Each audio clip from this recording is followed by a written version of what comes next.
Hello student, welcome to Fluid Mechanics video lecture। आज का topic है single column manometer. This is the diagram of single column manometer. हमने पिछले lectures में manometers, U tube manometer, differential manometer, piezometer ये सब देखे थे। आपने यूट्यूब मैनोमीटर जब पढ़ा था तो उसमें आपने देखा था कि उसमें दो लिम्ब होती है, one left limb and right limb. Single column manometer के केस में क्या होता है, जो लेफ्ट पोर्शन होता है वो उसके स्थान पर, लिम्ब के स्थान पर एक रिजर्वियर होता है, like this reservoir is in place of left limb, और यहाँ पर जो है वो ट्यूब होती है जिस राइट लिम्ब जिसको कहते हैं। ये वाला मैनोमीटर इस ए पॉइंट पर पाइप से कनेक्ट है। तो ये इस तरह का डायग्राम होता है सिंगल कॉलम मैनोमीटर का। Single column manometer is a modified form of U tube manometer. उसका मॉडिफाइड फॉर्म है, in which a reservoir having a large cross-sectional area about 100 times as compared to the area of the tube is connected to one of the limbs of manometer। जो single column manometer होता है वो U tube manometer का modified form है, और इसमें ये जो है रिजर्वियर होता है। इसका जो क्रॉस सेक्शनल एरिया होता है वो इस लिम्ब के कंपेयर्ड 100 टाइम्स ज्यादा होता है। ये इसकी इम्पोर्टेंट बात है। Due to large cross sectional area, अब ये जो एरिया जो होता है ज्यादा होता है due to large cross sectional area of the reservoir for any variation in pressure. Pressure में अगर कोई भी वेरिएशन होता है तो the change in liquid level in the reservoir will be very small. ठीक है, तो प्रेशर में चेंज होने पर लिक्विड रिजर्वियर के जो लिक्विड लेवल में चेंज होगा वो बहुत ही कम होगा।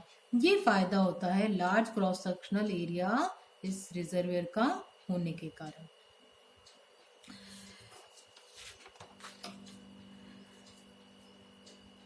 अब ये जो लिक्विड लेफ्ट लिम्ब में लिम्ब की जगह रिजर्वियर होता है, वो प्रेशर इज गिवन बाय, और इसमें जो प्रेशर होगा वो राइट लिम्ब में pressure height of liquid in the limb से देंगे। द अदर लिम्ब में भी वर्टिकल और इंक्लाइंड, जो दूसरी वाली लिम्ब है वो वर्टिकल भी हो सकती है और इंक्लाइंड भी हो सकती है। There are two types of single column manometer. दो तरह के सिंगल कॉलम मैनोमीटर बताए हैं। पहला है वर्टिकल सिंगल कॉलम मैनोमीटर और दूसरा inclined single column manometer. Inclined single column manometer, ये वर्टिकल कॉलम मैनोमीटर का डायग्राम है। जैसा हमने पिछले बताया था उसी तरह का डायग्राम है ये। इसमें वर्टिकल कॉलम मैनोमीटर में क्या हो जाएगा, जब पाइप जो है ये लेफ्ट वाला पोर्शन जब पाइप से कनेक्ट नहीं है तो ये एक्स एक्स पार्ट जो है इसका क्या हो जाएगा, डेटम हो जाएगा। X X will be datum when it is not connected to pipe. ठीक है, जैसे ही इसको अपन पाइप से कनेक्ट करेंगे इस रिजर्वियर को, ये जैसे ही रिजर्वियर पाइप से कनेक्ट होगा इस रिजर्वियर में फॉल हो जाएगा डेल एच का, और जो है डेटम चेंज हो जाएगी, दैट विल बी वाई। ये इसकी इंपॉर्टेंट कंसेप्ट है। तो क्या डिस्कस कर रहे हैं हम कि when manometer is connected to pipe due to high pressure at A, the heavy liquid in reservoir will be pushed downward and will rise in the left limb. ठीक है, डाउनवर्ड डेल एच से वो नीचे आ जाएगा और right limb में rise हो जाएगा। तो इसमें हमारे सिंबल्स कौन कौन से हो जाएंगे कि del H that is fall of heavy liquid in reservoir.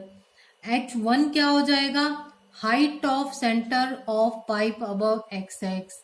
H2 क्या हो जाएगा, rise of heavy liquid in right limb. जैसे कि डायग्राम में आप देख सकते हैं कि इस डायग्राम में हमने क्या बताया है, ये पाइप है और इस पाइप के सेंटर की एक्स से दूरी जो है वो H1 है। H2 जो है इस राइट लिम्ब में जितना लिक्विड राइज हो गया है उसकी एक्स से दूरी है। डेल एच जो है कितना फॉल हो रहा है उसका वो है PA that is pressure at A which is to be measured। Capital A cross sectional area of reservoir हो जाएगा, small a cross sectional area of right limb हो जाएगा। जो लिम्ब का क्रॉस सेक्शनल एरिया होगा वो स्मॉल a से denote हो रहा है। पाइप में जो लिक्विड भरा है उसकी स्पेसिफिक ग्रेविटी हो जाएगी S1। S2 हो जाएगी राइट लिम्ब और रिजर्वियर में जो हैवी लिक्विड फिल है उसकी स्पेसिफिक ग्रेविटी हो जाएगी ρ1 density of liquid in pipe, ρ2 density of liquid in reservoir. ये सारे जो है सिंबल्स हमारे इसमें काम आ जाएंगे। नाउ वी डिस्कस कि इसमें किस तरीके से प्रेशर ए पॉइंट पर प्रेशर निकालेंगे। तो आपको जैसे बताया कि रिजर्वियर में जो हैवी लिक्विड फिल है उसका फॉल होगा तब राइट लिम्ब में हैवी लिक्विड में राइज होगा। तो जितना फॉल होगा उसका वॉल्यूम बराबर जो लिक्विड राइज होगा उसका वॉल्यूम, दोनों को हमने बराबर कर दिया।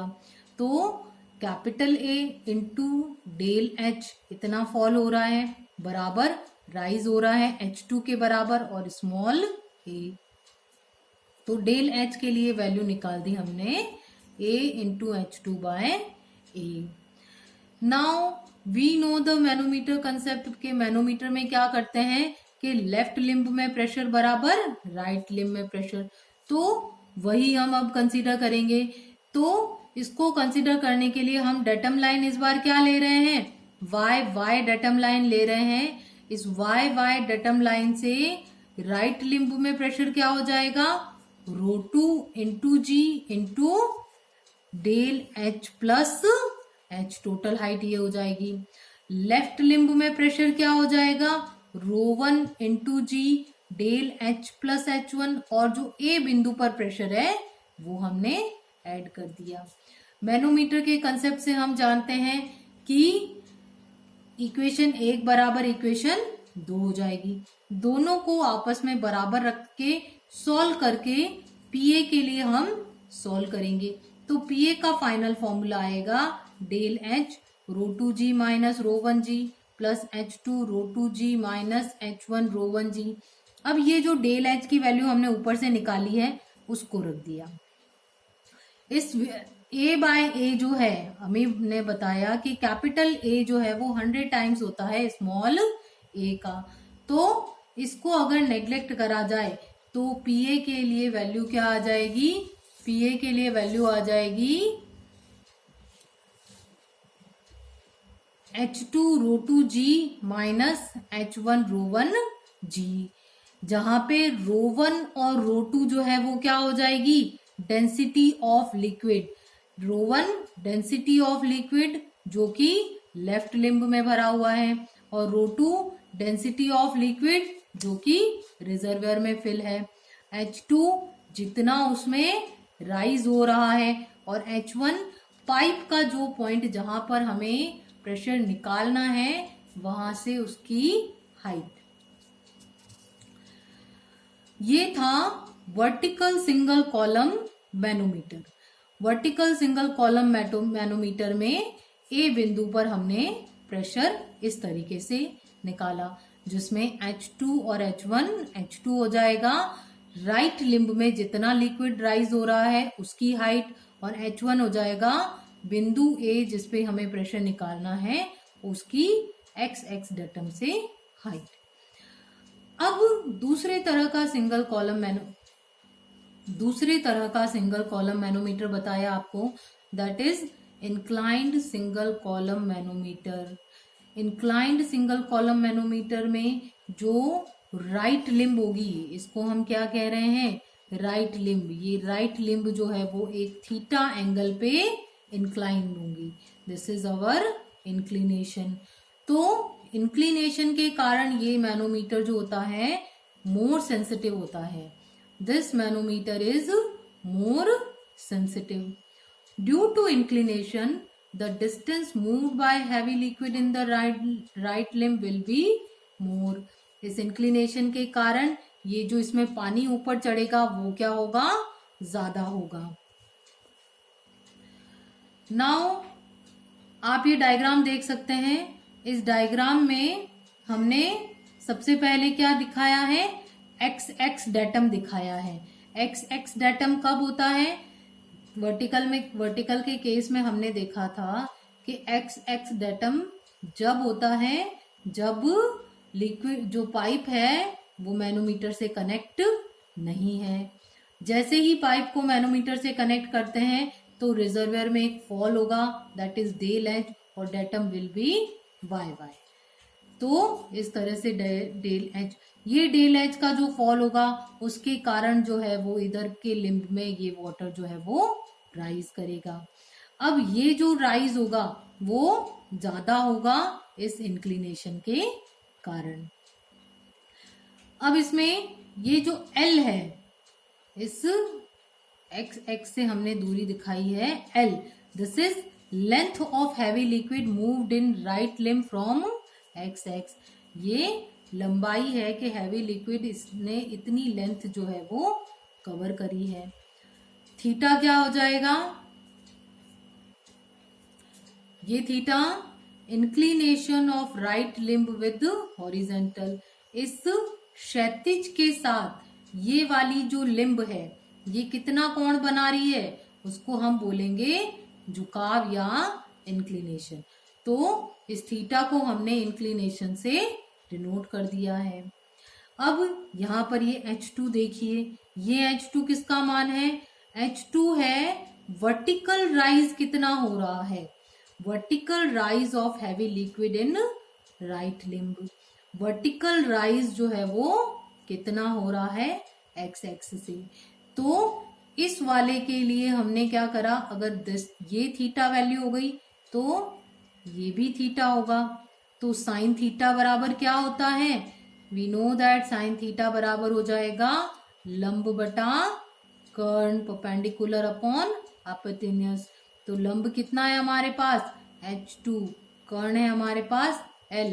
तो ये H2 राइज कितना होगा इन टर्म्स ऑफ L, तो H2 राइज हो जाएगा H2 बराबर L साइन थीटा। इतना ये जो है वो राइज हो जाएगा। ठीक है, तो हमने H2 की वैल्यू निकाल ली, that is L sine theta.